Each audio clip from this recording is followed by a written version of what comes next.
Hello प्यारे बच्चों और साथियों, आप सभी का स्वागत है अपने यूट्यूब चैनल एनएमएस अड्डा पे। तो हम लोगों ने लेक्चर 1 में बात करी थी एक चर वाले रैखिक समीकरण, इक्वेशन इन वन वेरिएबल। तो यहाँ पे हम लोगों ने पढ़ लिया था कि कॉन्सेप्ट समझ लिया था। एक हजार वाले रैखिक समीकरण क्या होते हैं, इनको सॉल्व कैसे करा जाता है, और एक दो क्वेश्चंस भी कर लिए थे हम लोगों ने। ठीक है, तो कॉन्सेप्ट हम लोगों ने समझ लिया था और एक दो क्वेश्चंस भी किए थे। अब बढ़ते हैं अपने अगले क्वेश्चन की तरफ। ठीक है, जो कि आपके पेपर में बार बार पूछे जाते हैं। ठीक है, देख लेते हैं। तो ये देखिए हमारा पहला क्वेश्चन आज का लेक्चर 2 का। ठीक है, ठीक है, देखिए क्वेश्चन क्या कह रहा है यहाँ पे। देखिए एक चर वाला एक समीकरण है आपका, और आपको 5/8 दिया है, तो y का मान ज्ञात करना है। तो आपको ये पता है 1-9y/19 - 3y = 5/8। अब हम लोग क्या कर लेते हैं, बाई क्रॉस मल्टीप्लीकेशन कर लेते हैं। 8 को उधर भेज दें तो क्या हो जाएगा हमारा 1-9y, ठीक है, 5 - 3y। ठीक है, देख लेते हैं। 8 8 9 72, 72y = और 19 5 जो आपका 95 होता है। ठीक है, 19 × 5 = 95, 5 9 45 और 4 ये आपका, और 5 3 15y। ठीक है, अब देखिए आपको वेरिएबल वाले एक तरफ भेज लें तो इधर भेज दें आपका 72y, और ये आपका प्लस में आएगा 15y, ये आपका 95, और इधर जाएगा 8 जाएगा प्लस का है तो माइनस का। ये सभी आपको एक्सप्लेन किया था ऊपर। तो देखिए 72, 12 में से 5 गया आपका 7, और यहाँ पे 6 में से 1 गया आपका 5, तो 57 माइनस का 57 वही, और ये आपका हो गया कितना, 15 में से 8 गया 787। ठीक है, अब ये देखिए y = हमारा क्या हो जाएगा, माइनस का 87/57। ठीक है, इतना यहाँ तक समझ में आ गया सभी को। ठीक है, अब देखिए 3 से काट दें, 3 दूनी 6, तो ये थे आपका वही इधर हो जाएगा 27, 3 नम 27, और ये आपका 3 एकम 3, और 3 नम 27। ठीक है, तो हमारा y क्या आ गया, y = -29/19। तो देख लेते हैं, यही हमारा आंसर है। ठीक है, ऑप्शन नंबर बी हमारा इसका राइट आंसर हो गया। तो आप लोग पूरी वीडियो लास्ट तक देखिएगा, जो कि हमारे टिपिकल क्वेश्चंस भी हैं, वो भी आपको बड़े आसानी से आपको बताऊंगा कि क्या क्या पेपर में पूछे जाते हैं। ठीक है, तो देख लेते हैं हमारा अगला क्वेश्चन क्या कह रहा है। अब अगला क्वेश्चन हमारा कह रहा है आपका, रमेश और रहीम की आयु का अनुपात दिया है 5:7 दिया है। यदि रमेश की आयु 9 वर्ष अधिक है और रहीम की आयु 9 वर्ष कम होती है, तो रमेश की आयु और रहीम की आयु की 2 गुनी होती है, तो उनकी वर्तमान आयु ज्ञात करनी है। ठीक है, तो हमें दिया गया है 5 और 7 अनुपात। तो हम लोग मान लेते हैं, जैसे यहीं पे सॉल्व कर लेते हैं। देखिए माना किसकी है, रमेश और रहीम की आयु। ठीक है, रहीम की आयु क्रमशः आपकी कितनी दी गई है, 5:7 दिया गया, तो 5x एंड 7x हो जाएगा। ठीक है, और लिख लीजिए। तो ये वर्ष हो गई। अब अकॉर्डिंग टू क्वेश्चन बोला गया है, क्वेश्चन के अनुसार बोला गया है आपका। क्वेश्चन क्या कह रहा है, कह रहा है यदि रमेश की आयु की 5x है, तो रमेश की आयु 9 वर्ष अधिक। तो क्या बोला गया, रमेश की आयु 5x हमने मानी, तो अधिक बोल रहा है 9 वर्ष। फिर बोल रहा है और रहीम की आयु आपकी 9 वर्ष कम। रहीम की आयु कितनी है, 7x माइनस, ठीक है, 9 हो जाएगा, 9 वर्ष कम हो जाती। तो रमेश की आयु, ठीक है, तो रमेश की आयु की 2 गुनी होती है। रमेश की आयु रहीम की, तो ये हमारी रहीम है, किसकी 2 गुनी होती है, रहीम की आयु की 2 गुनी हो जाती है। तो ये इतना समझ में आया। ठीक है, तो हम लोग मान लेंगे, तो इसको सॉल्व कर लें हम। क्या हो जाएगा, 5x + 9 = 14x माइनस का 18। ठीक है, अब इधर भेजेंगे, 5x माइनस का 14x = माइनस का 18, और ये जाएगा आपका माइनस का 9। तो ये कितना हो जाएगा, 14 में से आपका 5 गया तो 9 5 14, तो माइनस का 9x हो जाएगा। और 18 9 9 8 17 आपका कितना हो जाएगा, माइनस का 27, तो माइनस से माइनस चला गया आपका। ठीक है, तो x = 27/9। तो यहाँ पे काट देंगे 9 त्रिक तो 3 निकला है, x इज इक्वल टू 3। अब उनकी वर्तमान आयु पूछी गई है, तो हमने क्या मानना था आपकी वर्तमान आयु, क्रमशः 5x है और 7x है। तो x की वैल्यू पुट कर दें, आपकी 3 निकली एंड 7 × 3, तो आपकी क्या हो जाएगी, 5×3 = 15 और 7×3 = 21। ठीक है, 15 वर्ष और 21 वर्ष, तो किस में आ रहा है, ऑप्शन नंबर 1 में आ रहा है, 15 वर्ष और 21 वर्ष। ठीक है, रमेश की आयु की 15 वर्ष होगी और रहीम की आयु 21 वर्ष होगी। तो क्या हो जाएगा, इसका ऑप्शन नंबर 1 हमारा राइट आंसर हो जाएगा। आई होप सभी को समझ में आया होगा। चलिए अपना अगला क्वेश्चन देख लेते हैं क्या कह रहा है। अगला क्वेश्चन ध्यान से देखिएगा क्या कह रहा है। कह रहा है 2 वर्ष पहले पिता की आयु पुत्र की आयु के से 6 गुनी है। क्वेश्चन देखिए, आपको ध्यान से पढ़ना है। 18 वर्ष बाद उसकी आयु पुत्र की आयु की 2 गुनी होती है। पिता और पुत्र की वर्तमान आयु, तो हम पहले आधा क्वेश्चन पढ़ लें। आपका बोला गया 2 वर्ष पहले पिता की आयु पुत्र की आयु से 6 गुनी है, तो हम क्या मान लेते हैं, 2 वर्ष पहले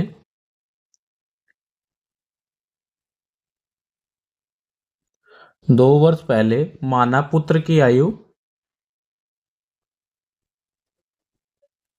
माना पुत्र की आयु कितनी मान लेते हैं, x वर्ष मान लेते हैं। ठीक है, फिर क्या कह रहा है, 2 वर्ष पहले पिता की आयु पुत्र की आयु की 6 गुनी हो जाती है। तो हमारी पुत्र की आयु हमने x मान ली, तो पिता की आयु आपकी कितनी हो जाएगी, 6 गुनी हो जाती है। पिता की आयु आपकी क्या हो जाएगी, 6 गुनी हो जाती है, तो आपका 6x हो जाएगा। ठीक है,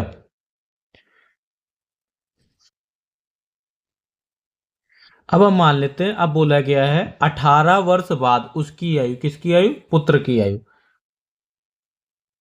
पुत्र की आयु की 2 गुनी होगी 18 वर्ष बाद। अकॉर्डिंग टू क्वेश्चन, प्रश्नानुसार हमारा क्या कह रहा है, अकॉर्डिंग टू क्वेश्चन। ठीक है, इतना हमने यहां तक देख लिया। अब बोला है 18 वर्ष बाद उसकी आयु, अब किसकी आयु आपकी, 2 वर्ष बाद थी, अब ये तो हमारी प्रेजेंट आयु निकल गई। अब 2 वर्ष बाद पुत्र की आयु क्या होगी, 2 वर्ष बाद तो x+2 हो जाएगी, और ये आपकी क्या होगी, 6x+2 होगी, 2 आयु। तो ये हमारी आयु बन गई 2 वर्ष पहले। ठीक है,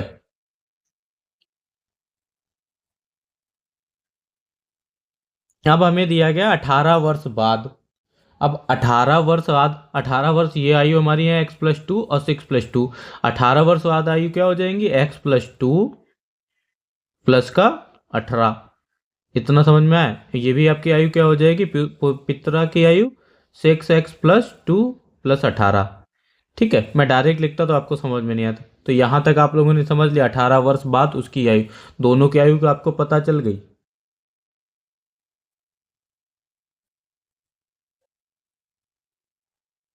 ठीक है, अब कह रहा है 18 वर्ष पुत्र की आयु की 2 गुनी होगी, तो क्या होगी क्वेश्चन, अब देख लीजिए।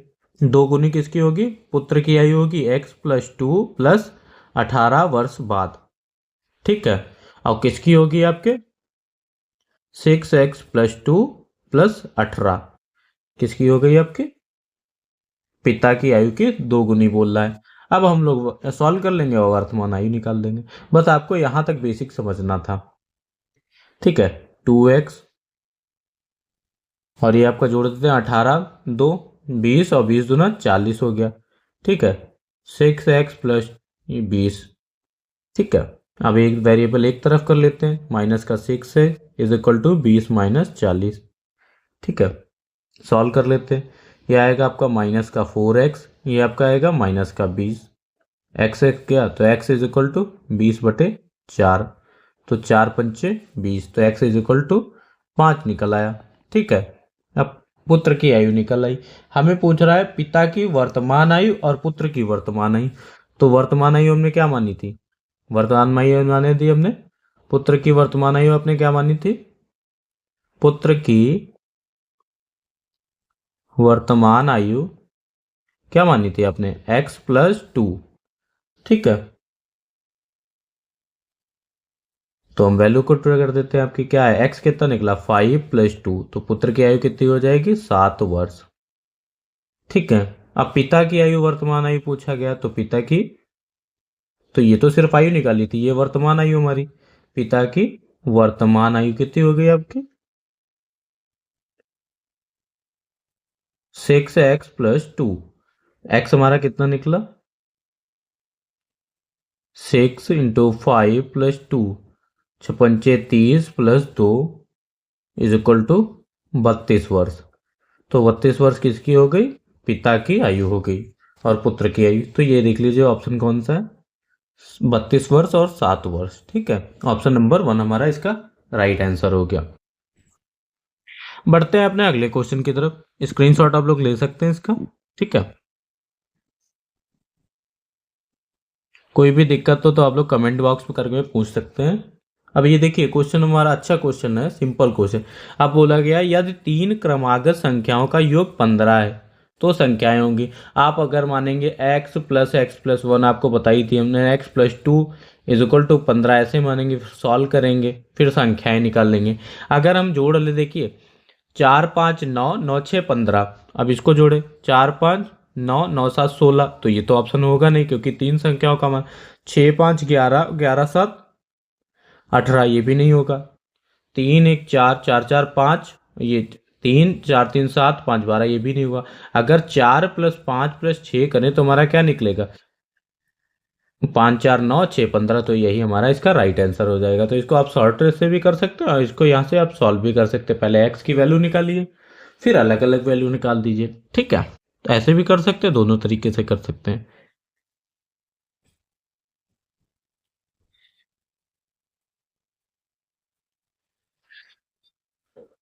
अब देखिए अगला क्वेश्चन क्या कह रहा है, अच्छा क्वेश्चन है। हमारा क्वेश्चन कह रहा है दो धन संख्याओं का अंतर 45 है तथा उनका अनुपात 8:3 है तो संख्याएं होंगी। तो क्या होगा? माना, हम लोग मान लेते हैं, माना पहली संख्या, पहली संख्या आपकी क्या हो जाएगी? 8:3 में दिया है तो हम लोग क्या मान लेते हैं? 8x। और दूसरी संख्या आपकी, दूसरी संख्या हमारी हो जाएगी 3x। ठीक है, यहां से पता चल गई। अब पूछा गया दो धन संख्याओं का अंतर आपका दिया गया है, तो अकॉर्डिंग टू क्वेश्चन क्या दिया गया? दो धन संख्याओं का अंतर 8x - 3x = 45 दिया गया है। ठीक है, अब 5x = 45 सॉल्व कर दी तो x = 5 से जाएगा आपका 5 9 45, तो x = 9। ठीक है, अब हमें तो संख्याएं होंगी, तो संख्याएं आपकी कौन सी होंगी? पहली संख्या, ठीक है, पहली संख्या हमने क्या मानी थी? पहली संख्या हमने 8x मानी थी। x हमें पता चल गया कितना है, तो रख देते हैं, तो 8 72। दूसरी संख्या इसी प्रकार निकाल लेते हैं, तो आपकी क्या हो जाएगी? दूसरी संख्या, ठीक है, दूसरी संख्या हमने क्या मानी थी? 3x मानी थी, तो यहाँ पे वैल्यू पुट कर दीजिए, 3 × 9, 3 9 27। ठीक है, 72 और 27 हमारी दोनों संख्याएं। ठीक है, ठीक है, निकल आया। सिंपल क्वेश्चन, ऐसे क्वेश्चंस आपके पेपर में पूछे जाते हैं, ध्यान रखिएगा। अगला क्वेश्चन देख लेते हैं क्या कह रहा है। अब ये देखिए यहाँ पे थोड़ा सा चेंज है, अगर किसी ने गलती करी, ठीक है, यहाँ पे दिया गया आपका 3 क्रमागत धन सम संख्याएं। तो देखिए क्वेश्चन सिंपल है, बस उसमें थोड़ा लैंग्वेज में चेंज कर दिया गया है। कह रहा है 3 क्रमागत धन सम संख्याओं में पहले के 2/5 तथा दूसरे के आधे का योग और तीसरे से 11 कम है तो तीनों संख्याएं ज्ञात की रही। अब हम सबसे पहले मान लेते हैं 3 क्रमागत सम संख्याएं क्या बोली गई हैं। यहाँ पे देखिए सम संख्याएं बोली गई हैं। माना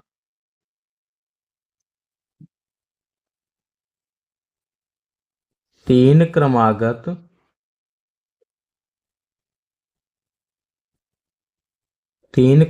सम संख्याएं कितनी हो गई आपकी?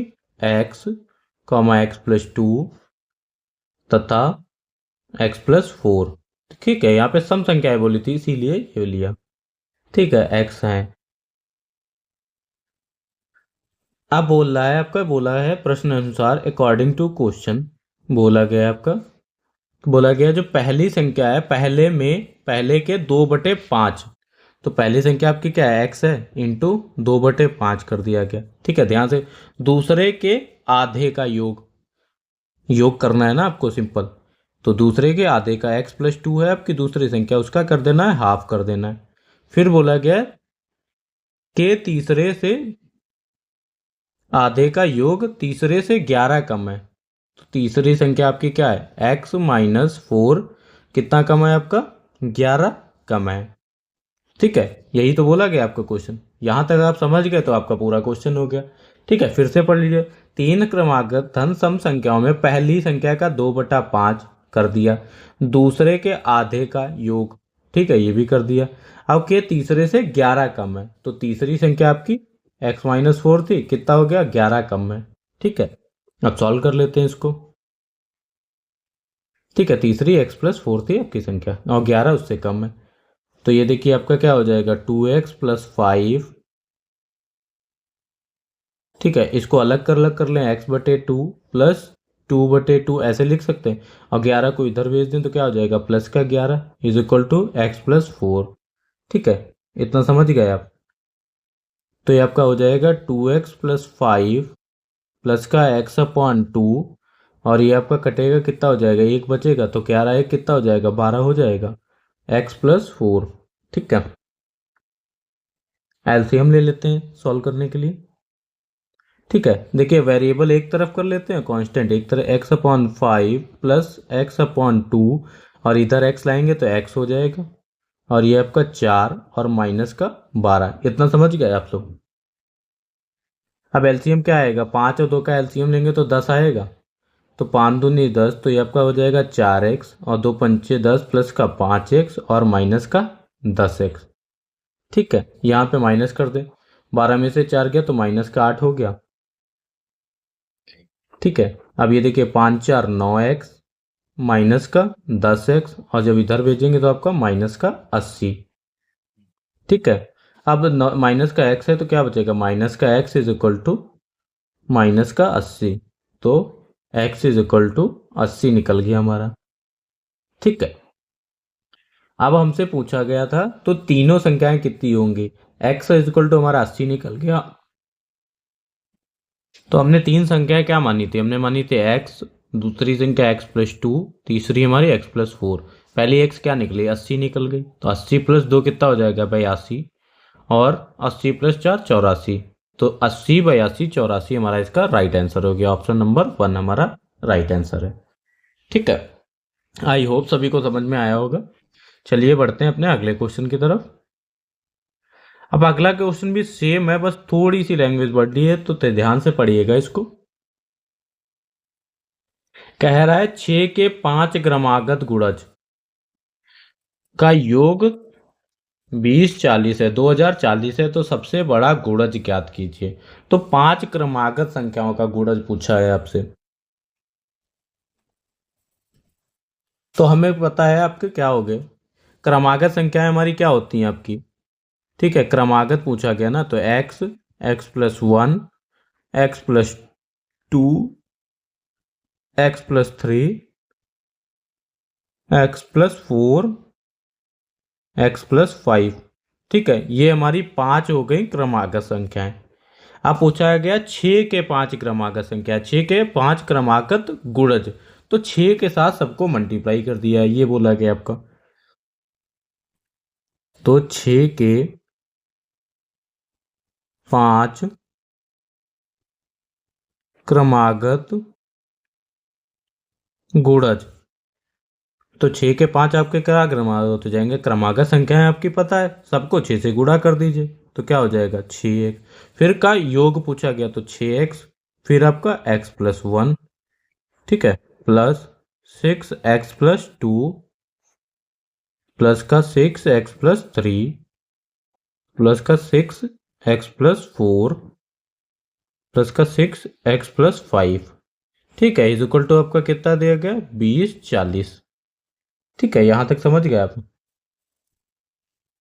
ब्रैकेट खोल दीजिए, 6x, और ये आपका 6x+6, फिर ब्रैकेट खोलेंगे तो 6x प्लस 6 दूनी 12, प्लस आपका 6x प्लस 6 18, फिर आपका 6x प्लस 24, फिर आपका 6x plus 56 is equal to आपका क्या आ गया 20 40। ठीक है, आप जोड़ देते हैं, कितनी बार है 1 2 3 4 5 बार है, तो 6 पंचे 30x आ जाएगा आपका।